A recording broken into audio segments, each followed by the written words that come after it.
उभरा क्षात्र वीरो उठो चलो। सनातन धर्म सूर्य उभरा क्षात्र वीरो उठो चलो, उठो चलो। कलयुग के इस कलयुग का है अंत निकट आया, संधि काल इन युगों युगों का अब समीप आया।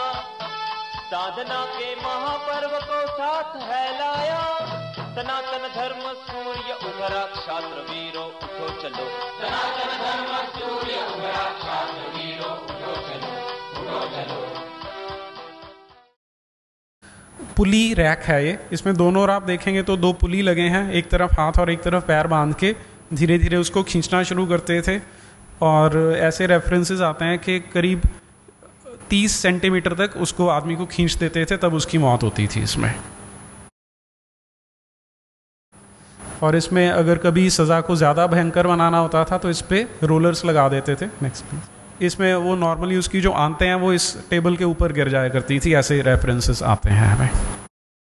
ये नी क्रशर है, घुटने तोड़ने के लिए इसको यूज़ किया जाता था। ये पहले वाला जो है ये लकड़ी से बना है, इसमें लोहे के कील लगे हैं, तो घुटने तोड़ने के लिए इसको यूज़ करते थे। ये था कि जो अपनी बात पे अड़े रहेंगे, जो क्राइस्ट को नहीं मानते हैं, तो उनको यहाँ पे क्रूसीफाई करने जैसा ये अरेंजमेंट है। और ऐसा करके उनको फिर एक टेबल पे लिटा देते थे। इसके साथ इस व्हील को यूज़ करते थे। आप ध्यान से अगर देखेंगे तो इनकी एजेस पे ब्लेड लगे हैं। उन ब्लेड्स को यूज़ करके उसकी जो टांगे हैं उनको दो जगह से तोड़ते थे, भुजाओं को दो जगह से तोड़ के फिर वैसे ही छोड़ देते थे, और फिर से 3-4 दिन में उसकी मृत्यु हो जाती थी।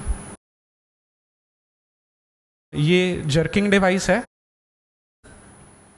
इसमें ऐसे वेट बांध के धीरे धीरे ऊपर खींचा जाता था।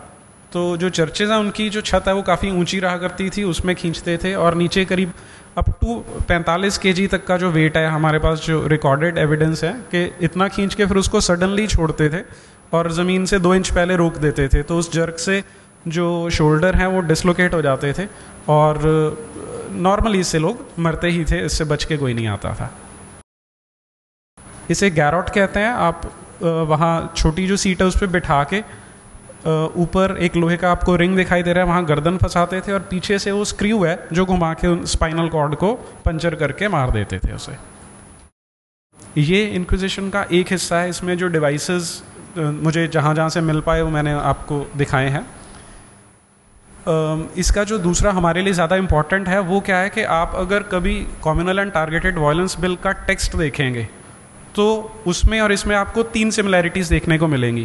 पहली कि इंक्विजिशन जब शुरू करना था, इन्होंने जो फ्रांसिस जेवियर ने चिट्ठी डाली थी, उसने चिट्ठी लिखी 1542 में। 1545 में वो मर गया था। उस टाइम कम्युनिकेशन इतना फास्ट नहीं होता था, तो राजा को चिट्ठी तो मिल गई, लेकिन क्योंकि वो अपनी पॉलिटिक्स में लगा हुआ था वहाँ पुर्तगाल में, तो उन्होंने इमीडिएटली इंक्विजिशन लागू नहीं किया था।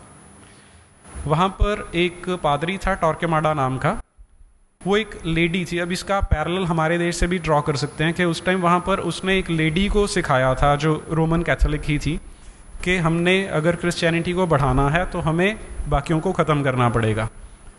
और जो स्पेन का राजा था उससे उसकी शादी की थी ताकि उसको प्लांट किया जा सके वहाँ पर, और फिर वो सारा तंत्र अपने कब्जे में किया गया था। और आज इसका पैरेलल आप हमारे देश में भी देख सकते हैं कि एक रोमन कैथोलिक लेडी ही है जो ये सारे काम कर रही है। दूसरा, इसके जो टेक्स्ट जो प्रोसीजर है उसे आप देखिए कि उन्होंने वहाँ गोवा में आके पहले एक कमेटी बनाई कि कमेटी बनाई जा रही है जो ये डिसाइड करे कि यहाँ पे कैसे कानून बनेगा। तो वो कमेटी भी यहाँ पे बनी, उसमें अलग अलग नाम मैं आपको बता सकता हूँ लेकिन सभी जानते हैं। उन्होंने फिर इस बिल का निर्माण किया था जिसमें कानून बनाए गए थे। उसकी आप अगर वर्डिंग भी ध्यान से देखेंगे तो सीधी वो इंक्विजिशन वाले बिल से उठा के बनाई गई है। तो ये तो हम इसका हिस्ट्री में एक पैरेलल ड्रॉ कर सकते हैं कि वही काम दोबारा से यहाँ करने की कोशिश की जा रही है। आप लोगों ने मुझे ध्यान से सुना, आपका बहुत बहुत धन्यवाद इसके लिए।